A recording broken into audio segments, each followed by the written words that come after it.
Get back in there. You're trash, motherfucker. I don't care. You're dropping. Oh, shit. You're dropping trash. Somebody's got to drive the 250. That's you.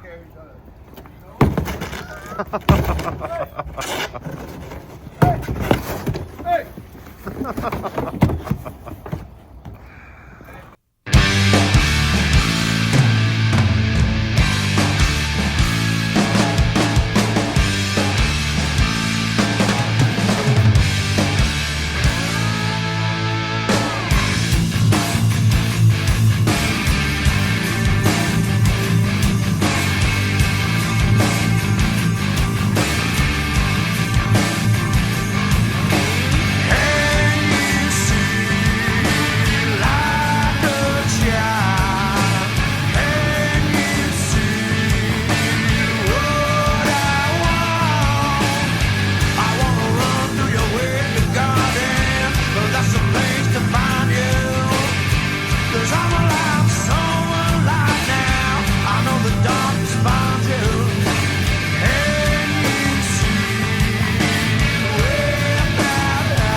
All right, so me and the crew set a 24 kW generator today with the transfer switch.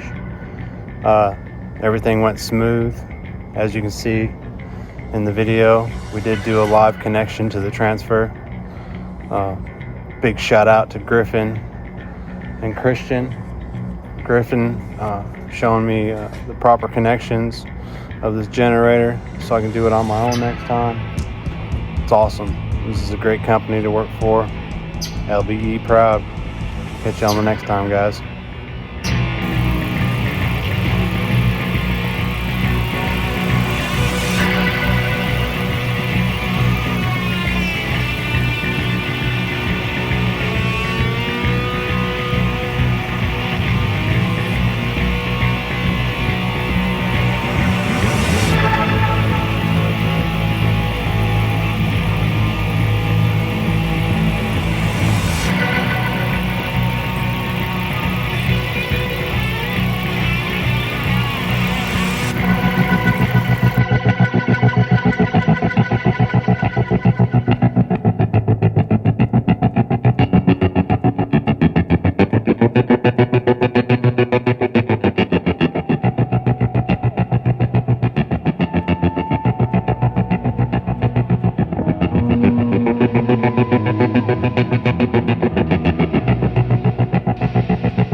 I'm going to die to